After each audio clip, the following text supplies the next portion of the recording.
दोस्तों, क्या महाराष्ट्र में औरंगजेब का मुद्दा नहीं चला? क्या अपने ही उठाए इस औरंगजेब के मुद्दे पर बीजेपी चौतरफा घिर गई? क्या यही वजह है कि 5 साल पुराने केस पर वापस महाराष्ट्र में सियासत शुरू हो गई है? जी हाँ दोस्तों, मेरा इशारा दिशा सालियान केस पर है, जिसको लेकर के बीजेपी के नेता लगातार आदित्य ठाकरे पर हमलावर हैं, उद्धव ठाकरे की शिवसेना पे हमलावर हैं। तो वहीं अब उद्धव ठाकरे और साथ ही साथ संजय राउत ने पलटवार कर दिया है। जी हाँ दोस्तों, महाराष्ट्र में अब नए मुद्दे पर सियासत शुरू हो गई है।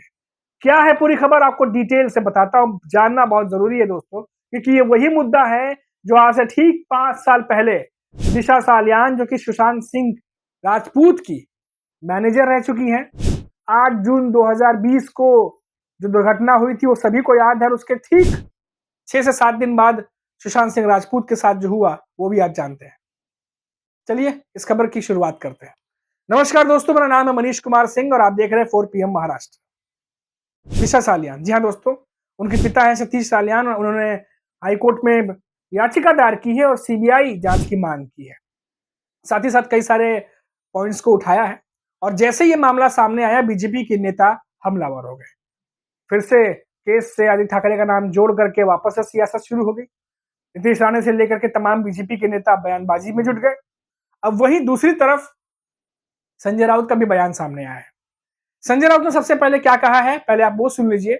उसके बाद आदित्य ठाकरे को लेकर के उनके पिता उद्धव ठाकरे ने क्या कहा है और क्यों कहा है कि जो भी मामला उठाया जा रहा है वो उल्टा भी पड़ सकता है।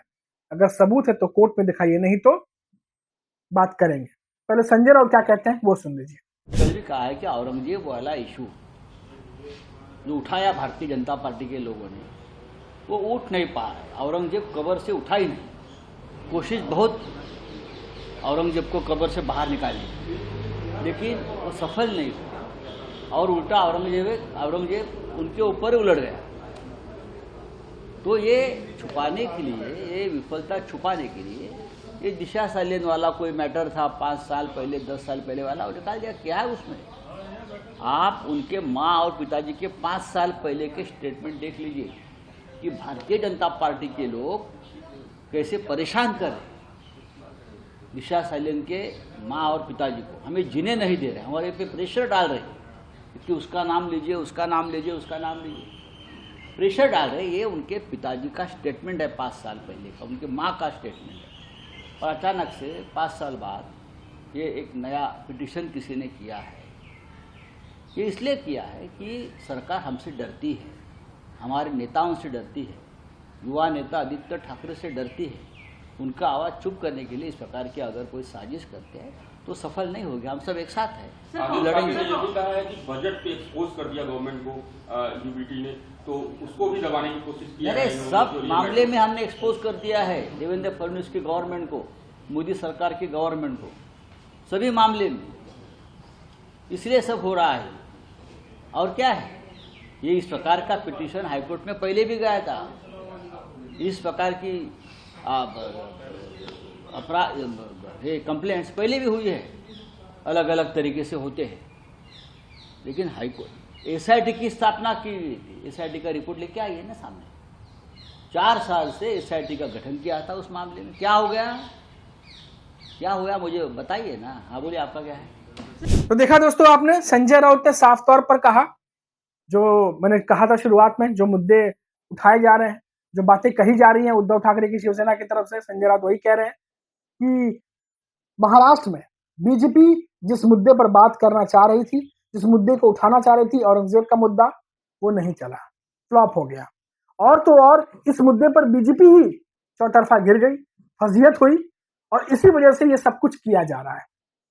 संजय राउत ने यह भी कहा दोस्तों कि जो कुछ भी मैटर है वो कोर्ट पे है, कोर्ट पे जवाब देंगे, आपने देखा ही। लेकिन इस मामले को लेकर के संजय राउत ने बीजेपी पे तीखा हमला बोला। अब उद्धव ठाकरे ने क्या बोला है वो भी आपको बताते हैं दोस्तों। उद्धव ठाकरे ने कहा है कि हमारा परिवार हमेशा से लोगों के लिए काम करता आया है, हमारी 6-7 पीढ़ियां लगातार महाराष्ट्र की जनता के लिए काम करती रही, और ऐसे में हमारे परिवार को बदनाम करने की कोशिश की जा रही है। जिसके पास सबूत है वो कोर्ट में आए, कोर्ट में बात करेंगे, कोर्ट में भी मामला चल रहा है।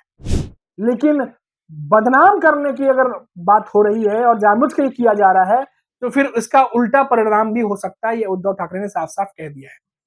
अब दोस्तों देखिए, सियासत जो है, जैसा कि मैं हमेशा कहता हूं कि महाराष्ट्र में सियासत इन दिनों सिर्फ एक मुद्दे पर नहीं गरमाई हुई है। आपको पता होगा कि जब जब ये सेशन शुरू होता है, विधानसभा का सत्र शुरू होता है, और उद्धव ठाकरे ने ये भी कहा, उद्धव ठाकरे और शिवसेना के नेता ये भी कह रहे हैं कि हर सत्र में जब जब ये सत्र शुरू होता है, तब तब ये मामला उठता है। और पिछले साल ये नहीं उठा तो हैरत हुई थी सबको कि ये मामला अभी तक उठा क्यों नहीं, और ये साल होते होते उठ गया। संजय राउत भी वही बात कह रहे थे दोस्तों कि जो दिशा सालियान के पिता हैं, वो पहले कह चुके हैं कि उन पर पॉलिटिकल दबाव है, ये तमाम बयान उठाकर देख लीजिए, ऐसा संजय राउत कहते नजर आए। अब देखिए दोस्तों, जो केस है या फिर जो केस की जांच है, उसमें क्या सच्चाई है क्या झूठ है, ये तो जांच के बाद ही मालूम चलेगा, कौन दोषी है कौन नहीं है। लेकिन आरोपों को लेकर के बीजेपी और उद्धव ठाकरे की शिवसेना की तरफ से सियासत जो है वो शुरू हो गई है। दोनों पार्टियां एक दूसरे को निशाने पर ले रही हैं। एक तरफ उद्धव ठाकरे और उनकी पार्टी ये कह रही है कि जानबूझ करके इमेज खराब की जा रही है, जानबूझ करके ये तमाम चीजें की जा रही हैं। वहीं दूसरी तरफ बीजेपी है जो जांच की मांग कर करके बार बार आदित्य ठाकरे पर निशाना साध रहे हैं। एफिडेविट दिया है कि दिशा सालियान के ऊपर सामूहिक बलात्कार करके उसका खून हुआ है और उसके अंदर उसने आदित्य ठाकरे, सूरज पंचोली, डीनो मोरिया का नाम दिशा सालियान के पिताजी ने कर लिया है।